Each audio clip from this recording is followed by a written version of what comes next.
ये लफ्ज़ मुबारक हमारे यहाँ उर्फ में भी इस्तेमाल होता है। ये जब कोई शख्स बोलता है ना मुबारक,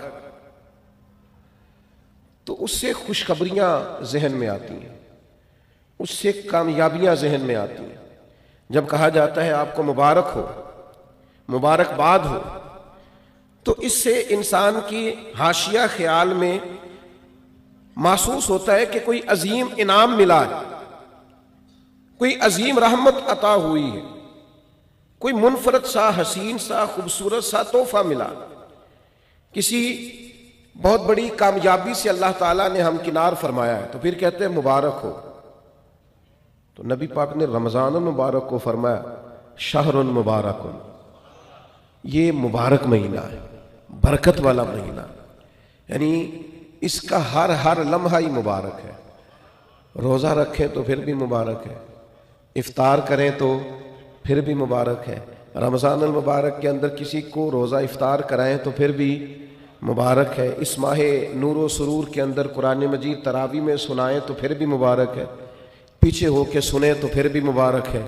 रब दे तौफीक, अल्लाह करे फजल, तो रमज़ान अल मुबारक के अंदर अगर मिले तौफीक बंदा बैतुल्लाह की ज़ियारत करे तो बड़ी मुबारक है।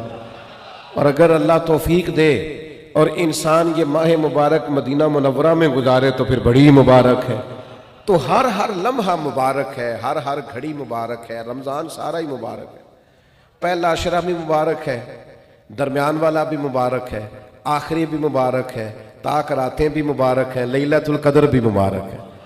तो हुजूर ने फरमाया शहरुन मुबारक, ये क्या है? मुबारक महीना है। कौन सा महीना है?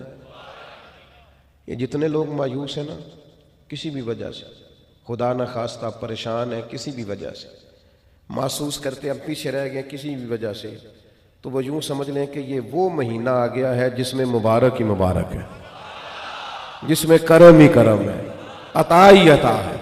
अब परेशान नहीं होना, शहरुन मुबारक होना, ये मुबारक महीना आ गया, बरकत वाला महीना आ गया। अब कोई परेशानी नहीं, कोई पछतावा नहीं, कोई पीछे नहीं हटना, कोई कमजोर नहीं पड़ना। ये मुबारक महीना, इसको नबी करीम ने मुबारक कहा। तो इसके लम्हे लम्हे में आपने तसव्वुर बांधना है कि ये मुबारक दिन है।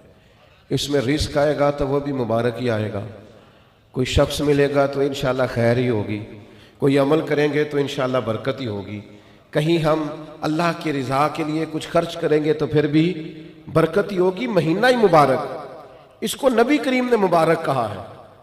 लिहाजा जो परेशान लोग हैं ना, वो यूं समझें कि रमज़ान का चांद तुलू होते ही वक्त ही मुबारक का शुरू हो जाएगा। बीमार समझें कि शिफा होने लगी है, मकरूज समझें कि रिहाई मिलने लगी है, तंगदस्त समझें कि वुसअत आने लगी। और हदीस में लफ्ज़ भी हैं, मिशकात शरीफ में ये लफ्ज़ हदीस के मौजूद हैं। हुजूर फरमाते हैं रमज़ान मुबारक में मोमिन का रिस्क बढ़ा दिया जाता है, उसके रिस्क में बरकत कर दी जाती है। अल्लाह ताला अपने फजल से वुसअत फरमा